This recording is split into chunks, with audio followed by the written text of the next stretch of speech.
Ang bahaging ito ay hatid sa inyo ng Smart Sports. Mabuhay teammates, ito ang Basketball Universe at ako si Bill Velasco. Para sa karamihan sa atin, ang pandemic ay naging hudyat ng paghinto sa ating mga buhay. Pero may mga iba naman na nagbago ng direksyon at naiwanan ang basketball dahil sa COVID. Ano yung mga naging factor ng desisyon ninyo ni Shelby na umalis ng Pilipinas kahit may live contract kapag sa PBA? Una nun, Sir Bill, yung pandemic. Okay. So, di ba naging sobrang strict talaga yung sa atin diyan sa Manila. I was with PBA, nasa kami, bubble.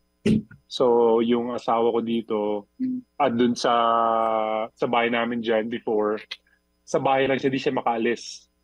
So, na-stress siya. Tapos mag-isa lang siya sa bahay, Sir Bill, di siya makalabas kasi sobrang higpit. So, I was away for 2 months and then mag-isa lang siya. So, that happened 2 seasons. So, and then pagbalik ko, napag-usapan namin, and then that was the time that we're trying to make a family.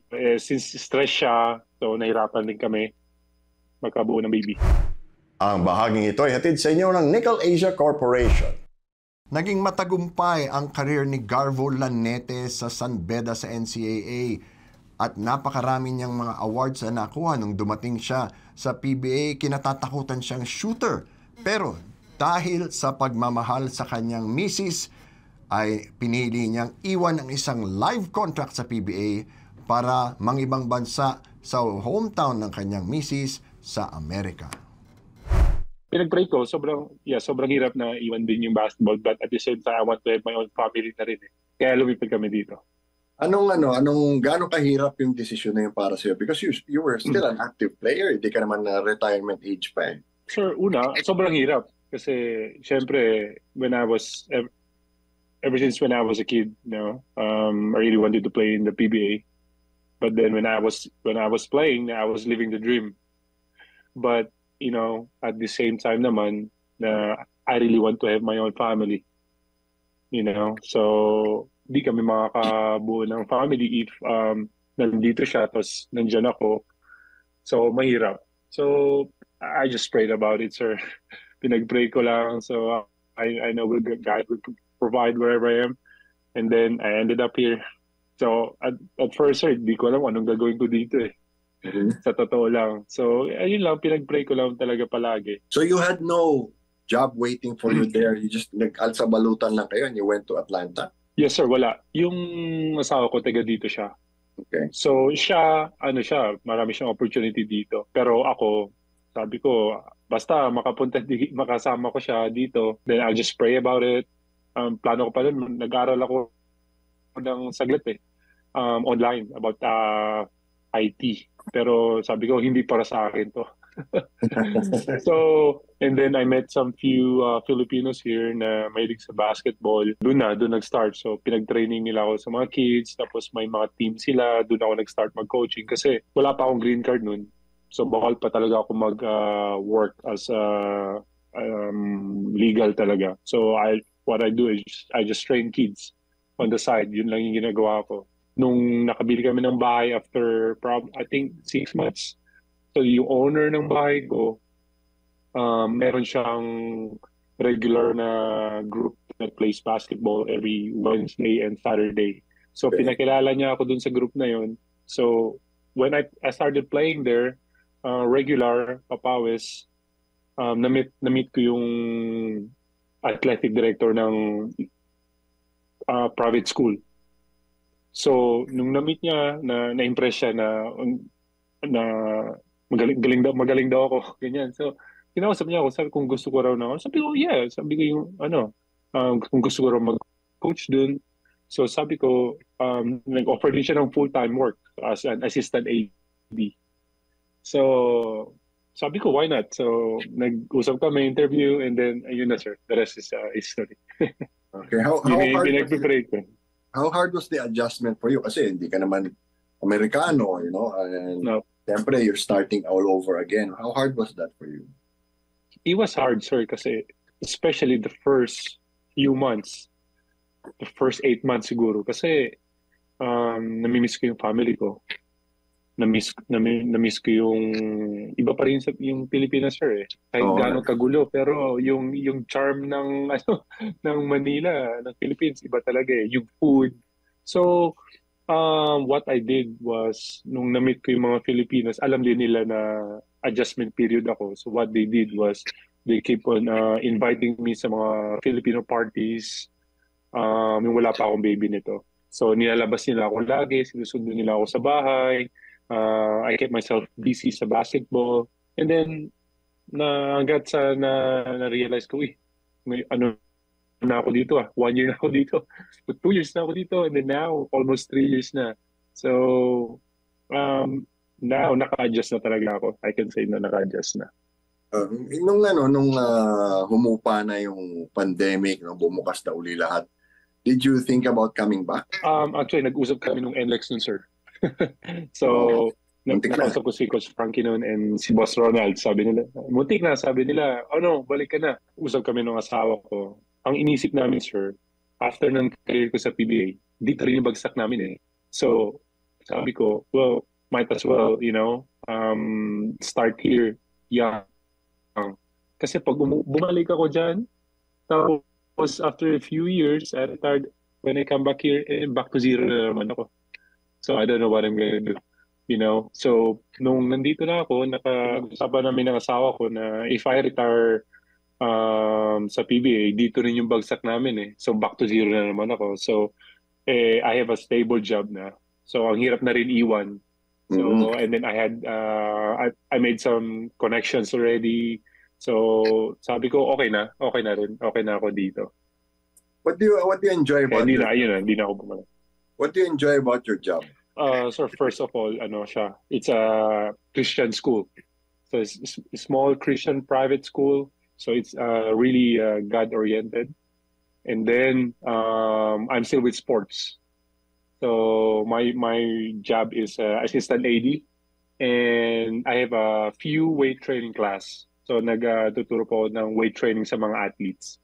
And then at the same time, I handle the whole basketball program ng school.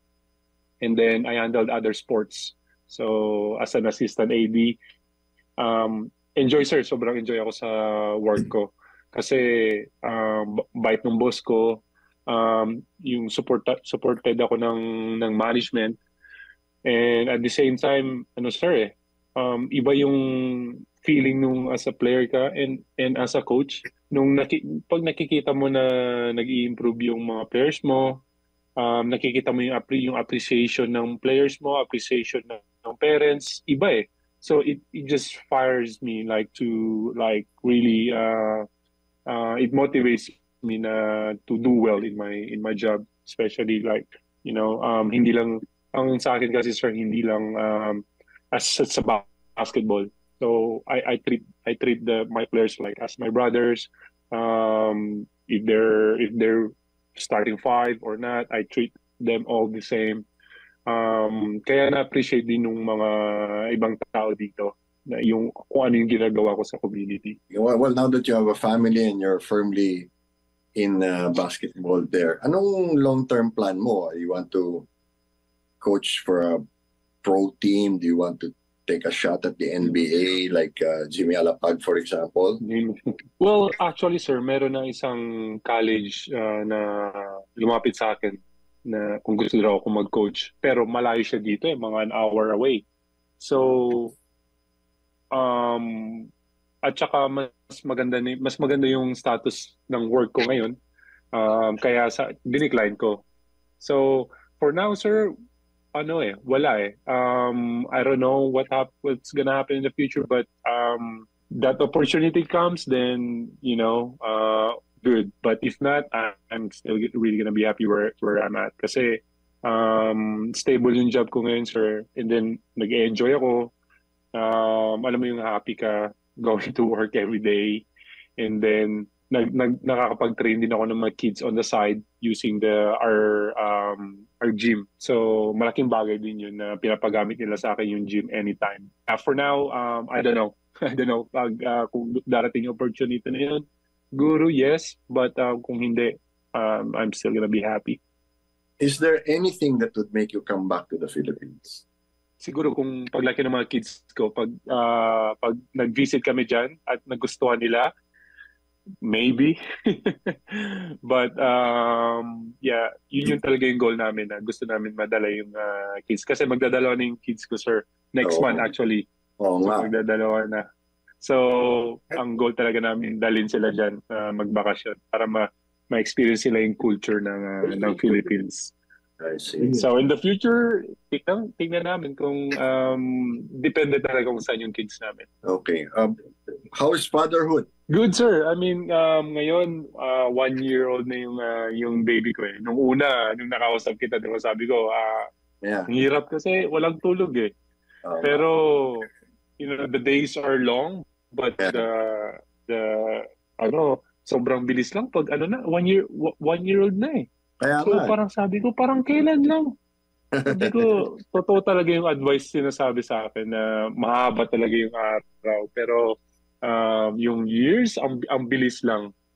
So ngayon, 1-year-old na. So, tapos magdadalawa na yung kids namin. So it fires me up, it motivates me more. Like, ngayon, nagpapakondisyon ako kasi gusto ko makita ako ng mga kids ko na naglalaro ako. So kaya ngayon nagpapa-condition ulit ako. Okay. May ano ka ba? Para lang. Plano ka bang pag-basketballin yung mga anak mo? Oo naman, sir.